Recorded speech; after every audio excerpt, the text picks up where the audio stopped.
अस्सलाम वालेकुम, welcome back. अभी तक हमने स्टाइल कंपोनेंट की बात कर रहे थे और उसमें कंडीशनल स्टाइल भी देख ली कैसे कर सकते हैं। और अब हम एक और चीज़ देखेंगे फर्दर कि जस्ट लाइक कि हमारा जो सीएसएस का जो कोड है, उसमें आप देखें हम जो चीज़ कर रहे हैं कि हम अपनी सीएसएस को जेएस की फाइल के अंदर लिख रहे हैं, जो कि हमने कहा था कि हमारे पास स्टाइल कंपोनेंट का एक बेनिफिट है कि हमारे सीएसएस का कोड है वो जेएस के साथ है। इन केस कि मैं कहता हूँ कि मेरे पास बटन की स्टाइलिंग है, जस्ट लाइक कि ये मेरे पास बटन की स्टाइलिंग है और मैं चाहता हूँ कि ये वाला जो बटन है, ये अब बटन की स्टाइल जो है वो मल्टीपल, मेरी अगर ऐप बड़ी है, जस्ट लाइक कि अभी तो छोटी सी ऐप है, अगर कोई बड़ी ऐप है उसके अंदर मल्टीपल बटन्स होंगे और हर बटन के लिए मैंने सेपरेट सेपरेट स्टाइल करूँगा। तो मैं चाहता हूँ कि मैं एक ही दफ़ा बटन की स्टाइल बना के रख लूँ, क्योंकि जितना ज़्यादा हम अपने कोड को रीयूज़ करेंगे उतना अच्छा होगा और मैं उसको बार बार यूज़ करता रहूँ। तो उसके लिए हम फिर रीयूजेबिलिटी की तरफ जाते हैं कि जस्ट लाइक मैं क्या करता हूँ, मैं एक सेपरेट फाइल क्रिएट कर लेता हूँ।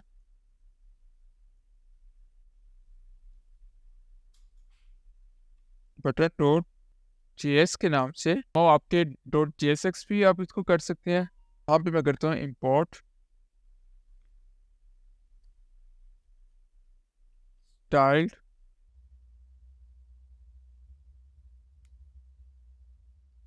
Style, alright. और इसके साथ साथ जो मेरा बटन का कोड है, जस्ट लाइक कि ये मेरे पास किस स्टाइलिंग है वो मैं यहाँ से उठाता हूँ और इसको मैं ले आता हूँ बटन डॉट जेएस के अंदर और इसके साथ मैं इसको यहाँ पे एक्सपोर्ट भी कर लेता हूँ। Export default button. अब मुझे जहाँ जहाँ पे बटन की ज़रूरत होगी वहाँ वहाँ पे मैं इसको यूज़ कर सकता हूँ। बट अब पहले हम देख रहे थे, आप कहेंगे अच्छा तो हमारे पास वेनिला सीएसएस में भी तो यही होता है कि हम सेपरेट यूज़ कर रहे थे। बट नहीं, अब यहाँ पे ये स्कोप है। वेनिला सीएसएस में हमें मॉड्यूल डॉट सीएसएस को यूज़ करना पड़ता था इसको स्कोप करने के लिए, बट यहाँ पे ये ऑलरेडी स्कोप्ड है। तो अब इसके साथ-साथ हम इसको यहाँ पे अब एक इम्पोर्ट भी कर लेते हैं। तो अब सिमिलर वे से हम इसको अव्वल तो यहाँ पे इम्पोर्ट कर लेते हैं। जस्ट लाइक कि मैं यहाँ पे इसको इम्पोर्ट कर लेता हूँ। किस तरह करेंगे, import button from dot slash dot button से। ऑलराइट, अब हम यहाँ पे बटन को यूज़ कर सकते हैं। Style note fine, alright, now it will be fine. Okay. अब इसके साथ-साथ अगर हम बात करते हैं कि सेकंड चीज़ हम कौन-सी रीयूज़ कर सकते हैं, वो हम कर सकते हैं कि हमारे पास जो आप देखें कॉस्ट, लेबल, स्टाइल और इनपुट है, इसको हम रीयूज़ कर सकते हैं, क्योंकि जहाँ पे भी हम फॉर्म यूज़ कर रहे हैं, जहाँ पे भी हमारे पास इनपुट होगी, लेबल होगा और इनपुट होगी, वहाँ पे हम स्टाइलिंग सिमिलर वे से लेके चलेंगे। और इसके साथ-साथ एक और चीज़ भी कि हम लेबल और इनपुट हमारे एक साथ यूज़ होंगे मोस्टली, कि जहाँ पे हमारे पास इनपुट होगा तो उसके ऊपर एक लेबल होगी। तो हम इसको इंस्टेड ऑफ अलग-अलग फाइल्स में लेके चले, आप इसको एक ही फाइल पे लेके। अच्छा, यहाँ पे एक नई चीज़ और भी होगी कि हम जो हमारा रीयूजेबल कंपोनेंट्स का कॉन्सेप्ट है वो भी यहाँ पे यूज़ कर सकते हैं कि हम प्रॉपर एक नया कंपोनेंट क्रिएट कर लेते हैं। जस्ट लाइक कि मैं यहाँ पे फॉर्म का एक कंपोनेंट क्रिएट कर लेता हूँ कि जहाँ पे भी हम इनपुट यूज़ कर रहे हैं वो यहाँ आइदर यहाँ पे होगा या जहाँ पे भी होगा, हमारा जहाँ पे भी इनपुट यूज़ हो रहा है वहाँ पे हम इसको यूज़ कर सकें। तो यहाँ पे मैं क्या करता हूँ, मैं इसको यहाँ से कट करता हूँ और फॉर्म डॉट जेएस के अंदर आके इसको पेस्ट कर देता हूँ फर्स्ट। और सेकंड, यहाँ से मैं सिमिलर वे से जो हमारे पास स्टाइल कंपोनेंट है इसको भी यहाँ पे ले आता हूँ। और अब यहाँ पे जो मज़े की चीज़ होगी जो आप देखेंगे वो ये होगी कि यहाँ पे मैं इसको एज अ ये नहीं कह रहा कि मैं लेबल को और इनपुट को एक्सपोर्ट नहीं करूँगा, इंस्टेड कि मैं यहाँ पे एक फंक्शन को एक्सपोर्ट करूँगा। जस्ट लाइक कि हम एक बिल्कुल नया होल नया कंपोनेंट क्रिएट कर रहे हैं, कस्टम कंपोनेंट। मैं कहता हूँ एक्सपोर्ट डिफॉल्ट। अभी हम वही एक फंक्शन जिस तरह क्रिएट करते हैं, कंपोनेंट क्रिएट करते हैं, वही काम कर रहे हैं, बट अब स्टाइलिंग भी इसमें इंक्लूडेड है। रीयूजेबल कंपोनेंट जो हम करते हैं अब इसमें स्टाइलिंग भी इंक्लूडेड है।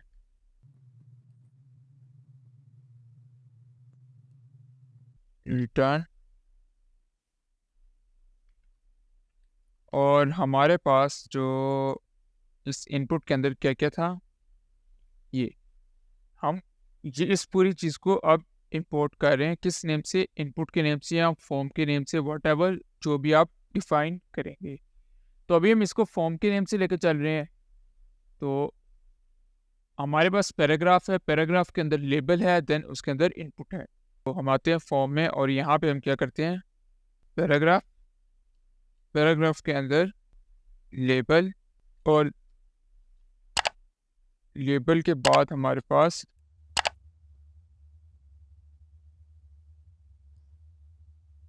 इनपुट का एलिमेंट आ गया, कस्टम एलिमेंट जो हमारा है वो आ गया।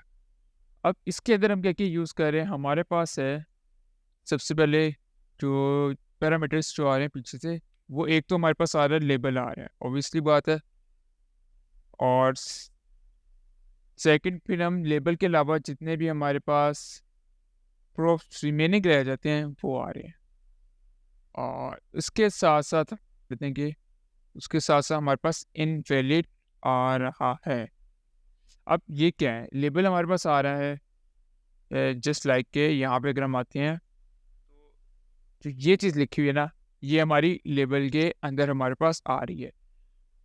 ठीक, कि जस्ट लाइक के इस पूरे कोड की जगह पे यहाँ पे हमने लिखा है, हम क्या लिखेंगे, यहाँ पे हम अपना फॉर्म यूज़ कर रहे हैं तो हम यहाँ पे लिखेंगे form in this way. Alright, अब यहाँ पे हमारे पास क्या क्या आ रहे हैं, हम कह रहे हैं कि हम इस फॉर्म का एक प्रॉप है लेबल, जो कि अपर सिनेरियो हमारे पास है ईमेल। एक प्रॉप तो ये हो गया जो हम ले रहे हैं। सेकंड प्रॉप जो हम ले रहे हैं वो हम कौन सा ले रहे हैं, वो हम ले रहे हैं इसमें से इनवैलिड वाला, कि अब हम इसमें डॉलर साइन इधर नहीं लगाएंगे, डॉलर साइन हम लगाएंगे सेकंड साइड में, हम अपने फॉर्म के अंदर लगाएंगे।